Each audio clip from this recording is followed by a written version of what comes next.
So after watching last night's episode of The Real Housewives of Potomac, I feel like I'm leaving with more questions than I am with answers. Do y'all feel like that, or is it just me? And we'll get into what those questions actually are, but let's rate the episode on a scale of 1 to 10 to like really get things kicked off with this particular episode.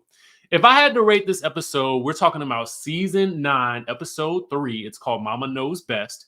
And I'm assuming that the episode is titled as such because the moms played such a huge part in this episode. And even we got to see Gizelle doing quite a bit of mothering with her daughters going to the prom. And we got a Jamal cameo. Didn't we? I thought he said he would never ever appear on this show again. But you know what? Why not? Why not? We're starting brand new. All right. So if I had to rate this episode on a scale of 1 to 10, I want to give it a 9, but I think I'm gonna have to give it like an 8, 8.5 maybe. Just because I feel like I'm confused about a couple of things, and mostly with regards to relationships. I'm confused by Stacy's relationship with this guy TJ. I have a lot of questions about this situation, and I just have to ask myself, and I have to ask you: did it feel like he even really liked her at all? Like even as a friend, like he just didn't seem to be that interested in her in any way, shape, or form. Like he didn't want to touch her.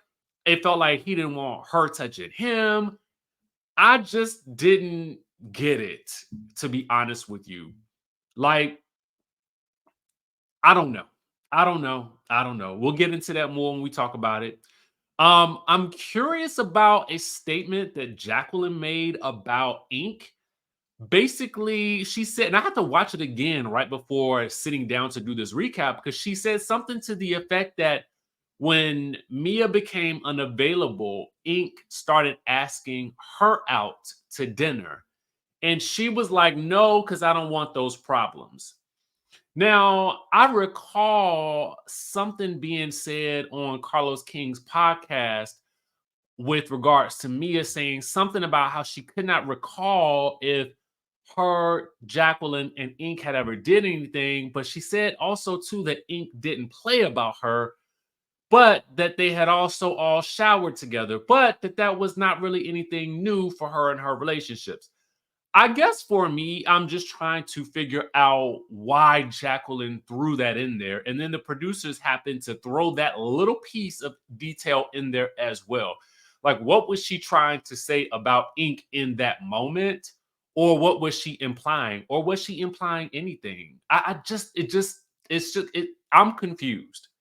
Those relationships have left me in a bit of confusion. So that's what I wanted to get off of my chest first. And we'll dive further into those things in just 1 second, but I had to really get that off my chest because I wonder if y'all felt like I felt watching the episode. Okay, let's get into the biz of it all. First, we get the ladies at the GNA party, and they are basically being kicked out, right? And we see Stacy trying to reason with Gizelle. We see Jazzy trying to reason with Ashley. And Ashley is it almost feels like she's kind of caught in the crossfire a little bit because she did tell the ladies to be there by 8. They arrived inside at about 8:03. Now, knowing the episode the way that we do, and I know a lot of people were up in arms about, oh my God, how could they go to Karen's event? And it's like, honestly, I felt like they were just trying to, especially for the new ladies, they were just trying to show up for both groups of people. And I just felt like there was nothing wrong with trying to do so. I did feel like their execution was faulty because if you know DC traffic, you got to know you're not going to be able to make it from point A to point B in that timely of fashion. So y'all might have needed to get to Karen's even a little earlier. You know, that's just my take on it. Before we get into that, let's read you the episode description. Let me do that first because we got to get into that. It says, shocked by the dramatic GNA gangsters and alcohol ousting. Okay, that's per Jazzy and Stacy. The group seeks answers and apologies. Kiana settles in at her boyfriend's house. Mia and Ink have a staycation to get some space of their own, and Stacy's close friend TJ comes to town. Okay, the description tells it all, really. So, then Gizelle and the company inside decide that, oh, well, if the ladies really want to be supported, then they should at least donate. So they send Ashley outside to run and try to get the ladies who are on the sprinter to donate, even though they've been kicked out. And Jazzy is not hearing it. She's not here for it. And I don't blame her. She's like, no, no, get off my bus, get out of here. And she effectively closes the door on Ashley. And I feel like that's the precarious position you put yourself in after kicking somebody out of your event, then chasing after them to ask them to donate. What in the fire? Like, who would do that? Who would do that? Who would then say, "Oh, I'm kicking you out, but still, can you donate?" No, you don't get my donation. You don't get my presents. You don't get my donations. Okay? How about that? No presents, no present. Okay? So anyway, the next thing that we see is essentially a Ponderosa at Stacy's house where she's invited Jazzy, she's invited Karen, and she's invited Ashley. Now, Ashley shows up first, and they get right into the gangsters and alcohol of it all with being kicked out of the event. And Jazzy apologizes for closing the door on Ashley. Ashley's like, "Oh, my shoulder was hurt, girl." And Jazz is like, "Girl, we did that. We did a dry run of that afterwards, and we determined that you're alive, okay, and that there was no way that you got hurt in that instance. So cut it out." So then Karen shows up, right, and so this then turns into more of an, well, Karen, you didn't answer any of our questions. And Stacy has her back and is like, "Girl, like, she did answer your questions." And so Ashley is taking the somewhat a page out of Tamara Judge's book, and she is acting as the, I don't want to say the judge, jury, and executioner, but she is definitely being the judge, okay? And she is definitely giving it to Karen the way that I think that some of you guys wish that Karen would be giving it to herself, okay? What do I mean by that? A lot of people feel like Karen is failing to take responsibility for this DUI incident. And, I think knowing what we know now, I feel like I understand a bit better why Karen is really going to be mums about this situation. Mostly because in the present day, we know that she was trying to get some type of motion, appeal, whatever you want to call it. Um, she was trying to get some things done behind the scenes, her and her attorneys. And so now it's a bit more understandable why she would not want to, I don't know, openly admit to driving drunk. I mean, I get it to a certain degree. I think what people feel like Karen is missing right now, though, is like a bit of empathy, like, or it just any level of emotion of regret about it, right? She seems very stoic about it and more defensive than anything else. But I think what Karen realizes also too is like, they're about to try to make me their story. And I'm not about to be y'all story. So you're going to have to do your own homework. I will deal with this in the way that I see fit. If she spent a little less time being defensive, I feel like people would feel she would have a little bit more space to show her empathy, or her, not really empathy because no one else was involved, but just to show some level of emotion with regards to regret about it. But again, is that going to incriminate her? Because later on, Mia is asking basically, "So you were having a moment where, things were spiraling?" And Karen is like, "I'm not going to incriminate myself." And Mia is like, in her confessional, like, "Well, the first step to admitting that there's a problem is admitting that you have a problem." And Karen hasn't been able to do that. Well, in my mind, I'm like, she can't literally admit to anything right now if she is trying to build a case in the opposite direction. So why would you want her to incriminate herself so that she, I mean, what do they want? I guess that's the question on my mind in terms of what they need from her. Because in my mind, I kind of get where she is, but I don't know. This is a tough situation. I can see where some people feel like they want to see bit more emotion, a bit more regret, a bit more, humility with regards to the situation. I can see that. But I can also see her being advised, girl, don't say anything that would do any damage to your case. That's a tough it's tough. The pendulum is swinging, and she has to be very careful about the moves that she makes. But at some point in time, she's going to need to talk about it. I guess that'll have to be whenever the case is closed. But we know that there's a date coming up in December as well, so we probably have to wait until after that. Meanwhile, she at that point confronts Ashley, and she's like, "Listen," she's like, "I know that you are not talking about me deflecting," because Ashley says that she was deflecting the entire time at her birthday inquisition. And so she's like, "But when you were all silent when Michael was allegedly pinching booties, okay? So I don't understand why it is that you don't understand what it is that I'm going through." So then they show the flashbacks that corroborate, the ladies questioning her, Ashley, about it, and her being somewhat evasive with regards to her responses.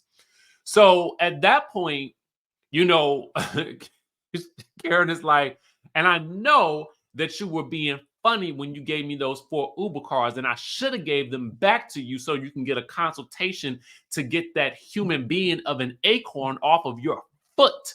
Basically talking about Ashley's bunions. And Ashley, again, now in this moment, I had to give it to her. Like, she leaned all the way into the bunion of it all, the bunions and funyuns, and she popped both of them legs up on that countertop. And if I was Stacy, I would have been offended. Girl, don't you put your wedge on my countertop. What do you think this is? This is not the zoo, okay? And I would have been kicking her out like they kicked me out of her even. Anyway, at that point, Stacy is like, she does the next best thing. She drags the heck out of Ashley. Oh God, it was so good. And we talked about it before, but baby, that moment is like, here comes Ashley's bunions. Where did they come from? Ashley is a beautiful girl from top to ankle. Baby, let me tell you something. I loved it. I absolutely loved it. And then at that point, that's when Ashley starts going in about how Karen could have really hurt somebody or gotten somebody unalive or whatever like that. And they kind of go back and forth. And then Karen says something and basically is like, "I wasn't talking about you. I was talking about your toes," which Ashley's like, "Don't make me laugh." At that point, you're kind of like, y'all, in my mind, I'm just like, y'all just, Ashley and Karen just are sparring at this point. They just giving us good TV. And that's really the gist of it at this point. Ashley doing her job, Karen doing hers. So the question then is, how does the group move forward? And Stacy's like, "We move forward when Gizelle gives us an apology." And Karen agrees. Gizelle owes y'all an apology. And so does Ashley. But Ashley's like, "Gizelle ain't really one for apologizing." And we know that to be true based on previous experience. So it's going to be quite surprising and shocking when Gizelle really, and I feel like I was hoping that production would show more of a scene with Giselle apologizing to Mia, because I just felt like it was very much glossed over later, because we have to deal with more confusion with Mia and Jacqueline and Ink and Patrick. But we'll talk about that when we get there. So next, we see Gizelle at home, getting ready for her daughter's prom. And it's nice to see. It's a nice little family moment because Jamal shows up. Is Jamal coming? And yes, he is. He's right there. This was a nice little family moment. I love to see it. I mean, I thought this was cute. We had another nice little family moment with Wendy and her daughter and her mom all cooking together. I thought that was pretty neat the way they did that with, kind of 3 generations of Nigerian women like in the kitchen cooking. I thought that was pretty dope. The mom is expressing to Wendy that, she has tried to reconcile with Eddie's mom. And when she tried to give her a hug, Eddie's mom was like, did a pull the Nini and pull the Matrix. Okay. And so at that point, Miss Mama's like, okay, God don't like all of that. So the next time I see you, and you get rowdy, it's gonna be a problem. And Wendy's looking like, because at this point, it's like Wendy's 40th birthday is coming up, and she wants to have everybody there to celebrate. And she's made a little bit of progress with the family, with Eddie's family. So will they be able to all come together? It's questionable to me because I really don't understand what the beef is. Apparently, Eddie's mom and Wendy's mom used to be friends until they started dating, and then it's kind of like their friendship fell apart. So why did it fall apart? That's what I really have never really gotten an answer to that question, and that's something I feel like I'm also confused about. Hopefully, we'll find out this season. I also felt bad because after last season and just everything that happened with Wendy's mom and NECA and all of that stuff like that, I just it just I don't know. I hate that all that transpired last season because I feel like it just left an air of like a little bit of a cloud over the scene for me. Just knowing what all transpired last season, right? But again, I'm trying to start fresh with regards to the show and the way it was produced last season, and not really the way it was produced, but the story arc last season. So I'm just putting all that behind me as best I possibly can, and just moving forward. I thought it was cute. I thought it was fun. I enjoyed these mothering moments in this episode because I did feel like, okay, we've got a show again, right? Um, we see Kiana at home with her mom. And what I loved about Kiana's scene was that the scene felt real. Something about this episode felt very much like a callback to season 1 of Potomac, where it felt to me like we were seeing these women in the everyday situations, right? You could see in Kiana's house that this is a house where somebody lives, okay? Like it ain't look spare. I'm always looking in the background when I'm looking at people's houses on TV because I'm trying to figure out whether they live there or not, or whether this is a staged apartment, okay? And this was definitely not a staged place. This was definitely somebody's home. Somebody lived there. It looked lived in. You could see that. So I appreciated the authenticity of this scene with regards to her mom, and her mom's trying to figure out, well, when are they getting married? And you know, Kiana lets us know that she's not thirsty for a ring. So there's that. It sometimes feels to me like Kiana's scenes were filmed very much separately from the rest of the cast. And I cannot explain why. At times it feels like Kiana's on her own show or on a different show, and then at the last minute they were like, "Oh, let's make her a full-time cast member." That's what it feels like. But maybe that's, I don't know. Maybe I could be wrong. That's just my general feeling.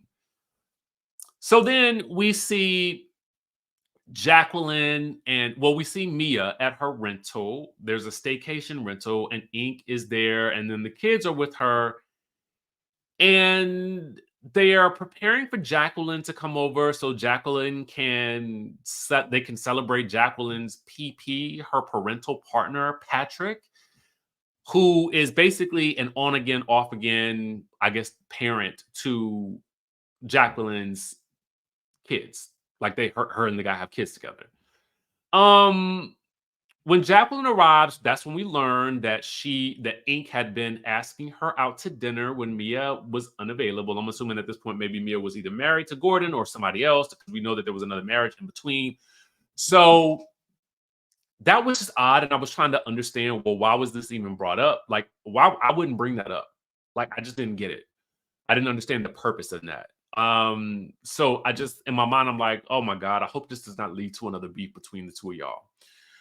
So then we also learn when Patrick arrives that, of course, it's his birthday. And I don't know. I mean, it's just like little things that I feel like we learned that, Jacqueline feels like Patrick has a big P. I mean, it's just things that I don't know that I would say. Like, but again, this is reality TV. So, I'm assuming at some point in time, sometimes people just get camera balls, And basically, what I mean by that is they are the heightened version of themselves. And so maybe they say or do things that they probably wouldn't necessarily say or do. So I'm gonna chalk it up to that because I felt like again, it's like, who says that? I don't know. I just don't know many women that say that in front of like a group of other people, but I could be wrong. Okay. I could be missing a whole lot of conversations that I'm not necessarily always privy to, that even in environments where I am there, maybe these things are being said and I just don't hear them because I might think that they're weird. I don't know. And I'm not trying to judge, but it just seemed weird. So there's a moment when Ink says something to the effect that the kids that Patrick's princesses are beautiful and that he can't deny them. And I think at some point Patrick says something to the effect how he had tried at a certain point. And I'm like, why would you say that? Like, I wouldn't say that in a scene where I'm filming with the kids. There's another moment that I felt like there was something asked about there was a moment where I felt like they panned to Mia's son after Ink said something about, kids or something like that. And I was just like, oh, that editing was a little shady. Um, you know, these situations are always difficult for me because, again, it's a scene where the kids are involved. So I would much rather just be talking about the adults. So I'm just gonna leave that there, but I'm just have to also let you guys know when things feel like odd to me. Like if I see something, I gotta say something, right? About the scene. So, they talk a little bit about Gordon at that point and how he needs these things. He's got a hangnail. Mia's got to bring him a coffee cup. And, Patrick makes a point that I am sure that there's a lot of things that Gordon probably can't control at this moment.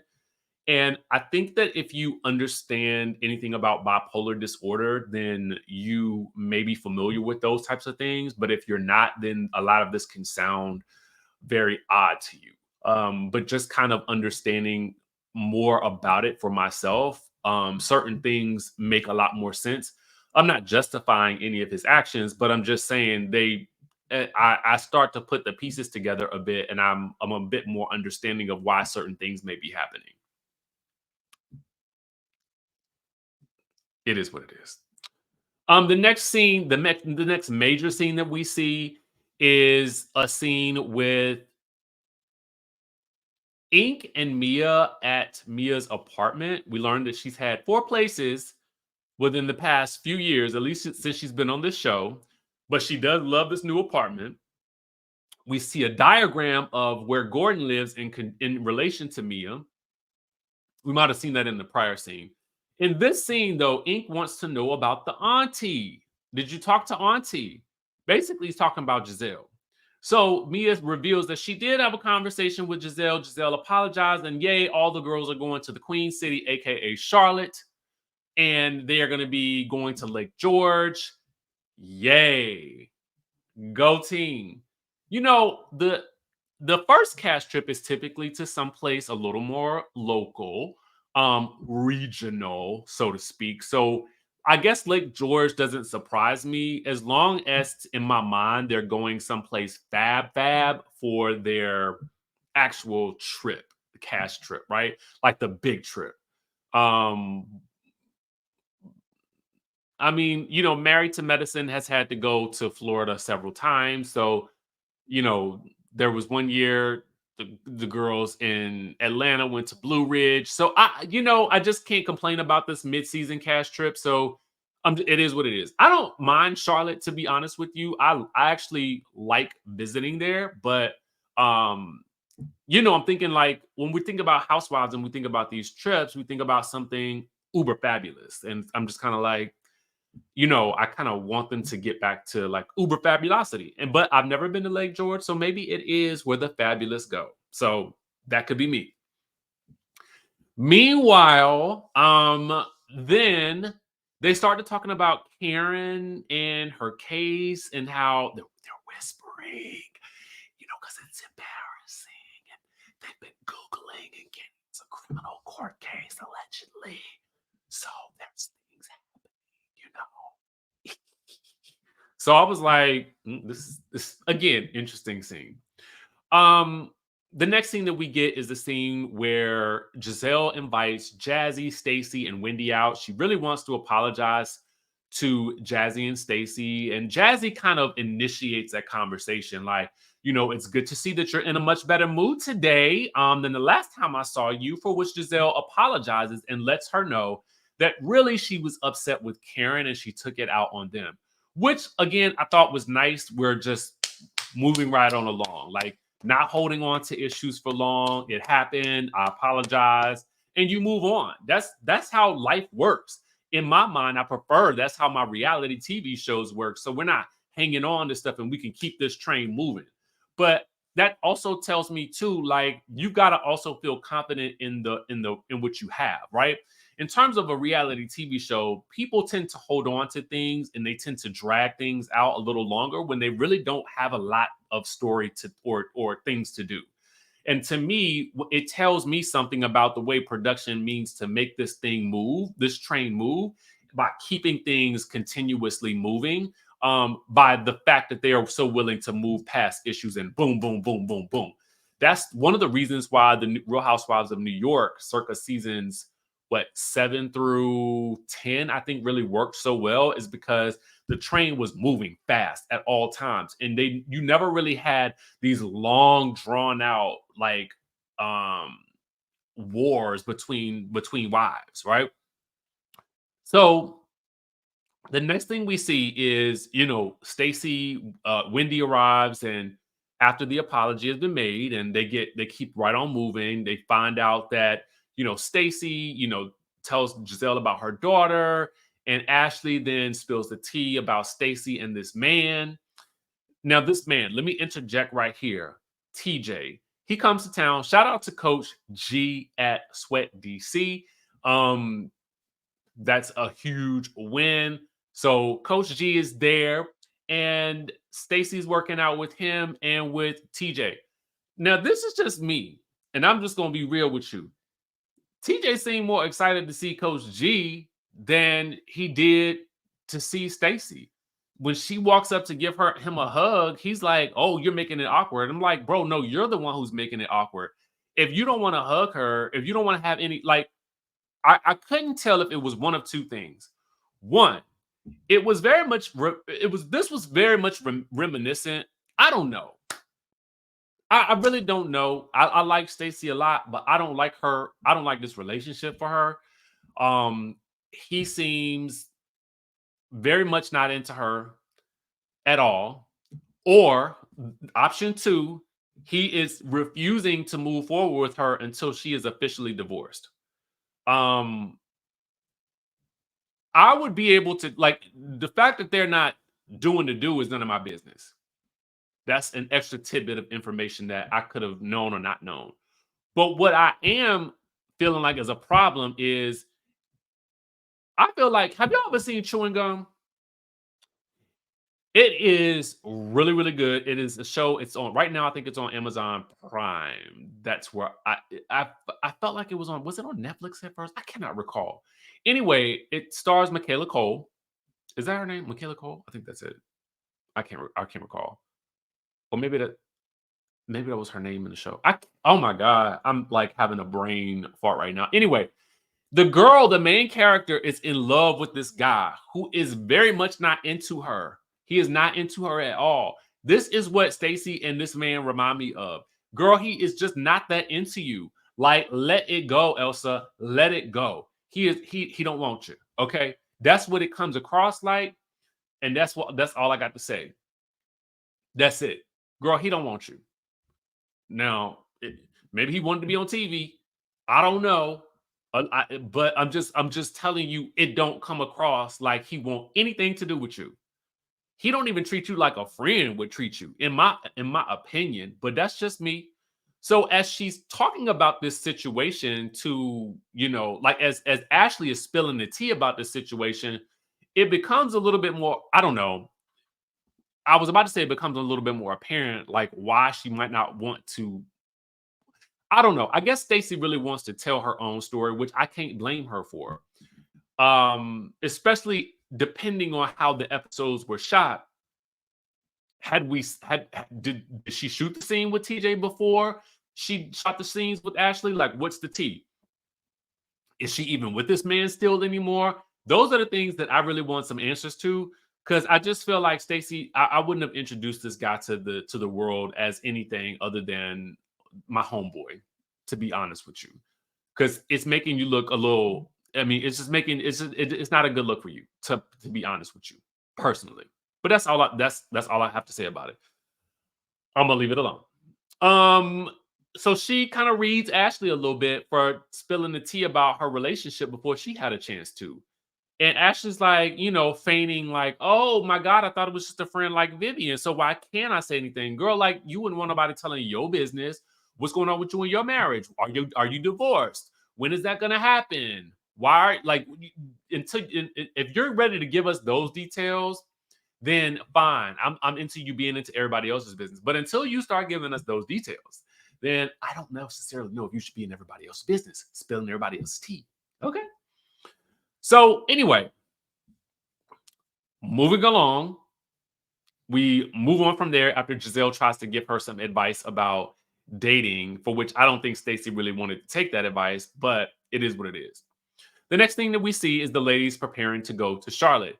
We learn that Stacy doesn't like to fly in the month of May, which could be problematic later on in subsequent seasons. But because she did lose a family member or something like that in an aviation incident, so she's gonna meet them by railway, trailway. I don't know. Just as long as you get there if you can.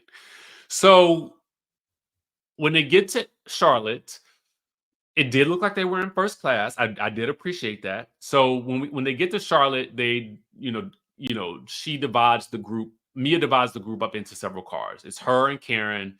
Then it's wait. Oh, it's her and Karen.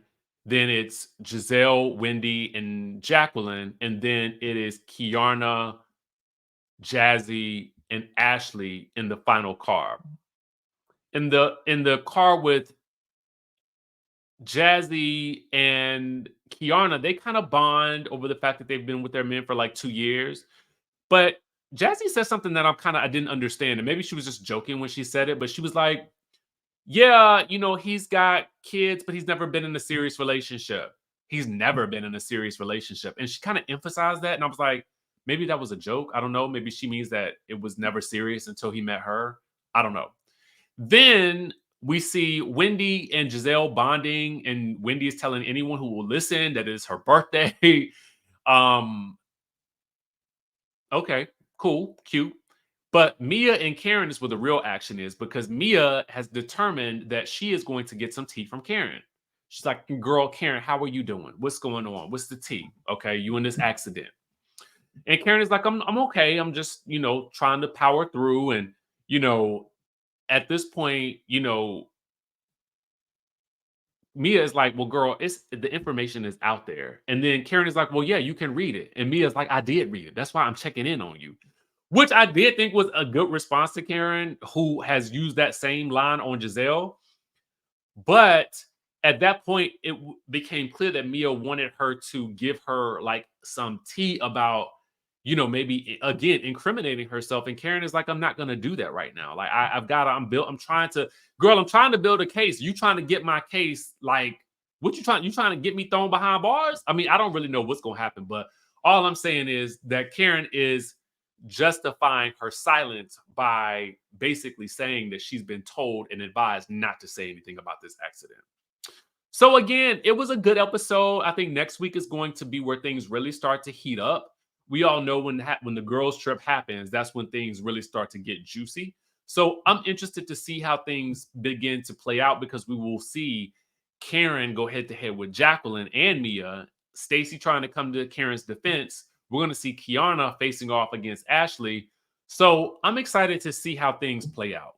So that is my recap of the Real Housewives of Potomac, season 9, episode 3. Let me know what you guys thought in the comments down below. Make sure you guys subscribe to the channel if you haven't already done so. Hit that notification bell button, smack that like button, and I will catch you in the next video.